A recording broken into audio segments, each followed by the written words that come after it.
Thanks for coming back to What the Heck is Happening in HR. Welcome to this conversation. Well, it's me, so I guess it's my discussion with you all listening about the employee experience. For our podcast disclaimer, please visit the episode description.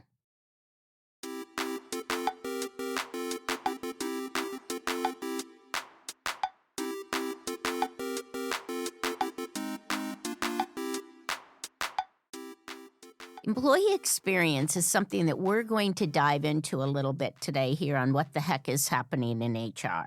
So let's talk about that. People talk about the employee experience, a candidate experience, employee value proposition. What is all of this? So here's what it is. The employee experience starts back as a candidate, as someone who's just applied, the applicant experience, if you will. And what it does is it says, who are we? Who are we to work with? What's the promise you're making if I come join you? If you will, it's sort of like a relationship. You're going, let me size you up. What's this mean? What's the future? And can you deliver on the promise that you're making to me? So, for instance, we're a very strategically agile organization, you say. But then it's 3 weeks before you call them with any information about the interview that they had.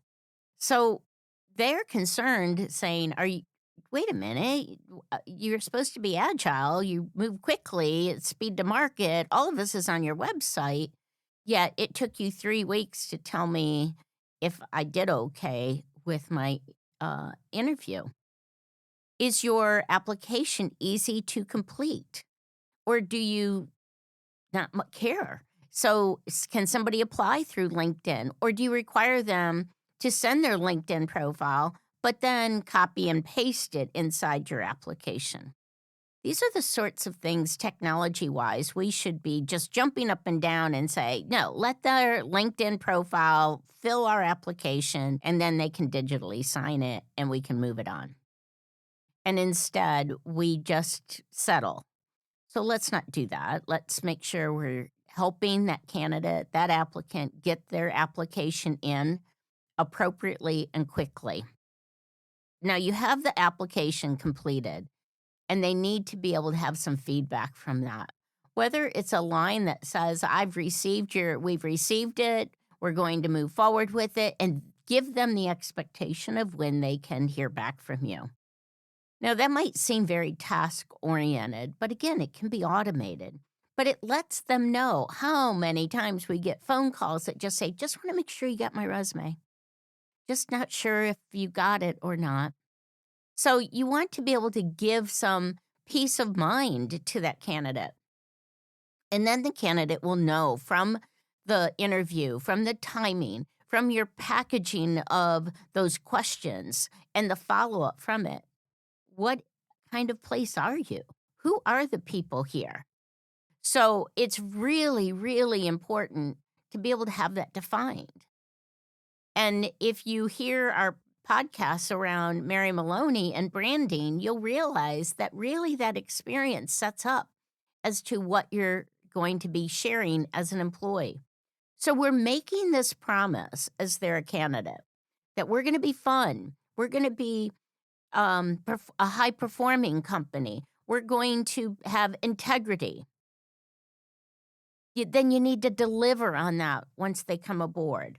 You don't dump them and never give them a developmental plan through that onboarding. You don't give them tons of paper to sign their first day when you say we're very technology-driven.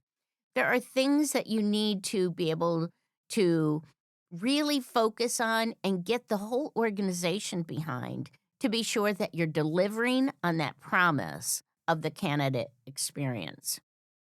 So you have the candidate experience and it leads into that employee experience. And that delivers your employee value proposition, which is why us? Why would you come to us when you have skills that can be used at other organizations? What is it about us that makes it meaningful for you to work with us? Because when we recruit, we want to retain. And that's one of the big reasons we're making sure that we're talking about this candidate or applicant experience and then employee experience. It isn't just you in HR or you as the recruiter. It needs to be what it looks like. It needs to be not just a facade, but how we really conduct ourselves in our organization and if we really care about who we're hiring. If you don't, that's okay. That's your brand. And those people that want to work at a place like that will show up. But if you're really looking to recruit to retain, then set out that candidate experience and deliver on the promise as they become an employee. And we hope we're delivering on our promise to educate and inspire you, and maybe even have you shake your head a little bit from time to time here on what the heck is happening in HR. We're looking forward to you subscribing, so please do so because we drop episodes every Monday.